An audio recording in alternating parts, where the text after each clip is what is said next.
Bem-vindo ao Teias de Terror. Antes de começar, lembre-se, histórias como esta. Às vezes não são apenas histórias. Talvez algo parecido já tenha acontecido com você. Ou ainda vá acontecer. Ana sempre dormiu com a porta do quarto entreaberta. Desde criança, isso lhe dava a sensação de que, se algo acontecesse, ela teria tempo de correr. Mas naquela noite, às 3h17, um som seco, constante, ritmado. Toc, toc, toc, ecoou do corredor. Ana abriu os olhos imediatamente e percebeu algo estranho. O toque não vinha da porta, mas de atrás dela, como se alguém estivesse dentro do quarto. Tocando para sair, ela congelou. Ninguém mais morava com ela. Ela se levantou devagar, tentando fazer o mínimo de ruído possível. A porta permanecia imóvel, menos nenhum sinal de que alguém realmente a tocava. Mas o som agora estava diferente.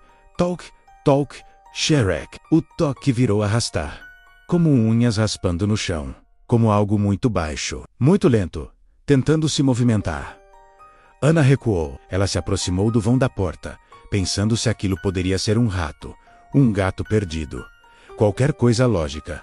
Mas quando ela se abaixou, do outro lado, um olho a encarava. Não era o olho de um animal, era humano, branco, opaco, sem pálpebras, fixo nela. Ana caiu para trás, gritando. Ao se levantar, o olho havia desaparecido, mas o arrastar continuava. O arrastar parou.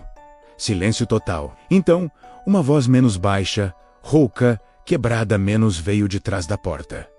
Eu sei como você dorme. Ana correu para pegar o celular. Tremendo, tentou ligar para alguém.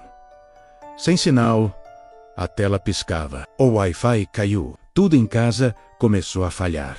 A voz voltou mais próxima, quase colada à madeira. Eu vejo. Quando você abre os olhos, a porta começou a se mover. Milímetro por milímetro. Abrindo. Devagar, muito devagar. Ana segurou a respiração. O corredor estava completamente escuro. A luz que vinha do poste exterior cortava apenas uma fina faixa de chão. E nesse feixe, uma mão magra, deformada, com dedos muito longos, deslizou para dentro do quarto.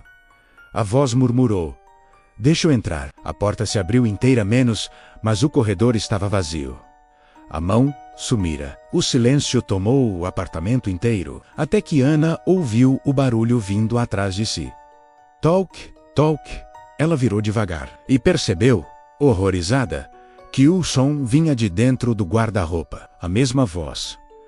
Abafada. Eu nunca saí daqui. A porta do guarda-roupa se abriu sozinha.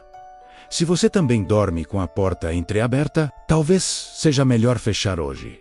Criaturas assim gostam de vãos, de frestas, de brechas, mas antes de apagar a luz, deixe seu like, compartilhe este vídeo e se inscreva no Teias de Terror. Você não quer ficar sozinho no escuro.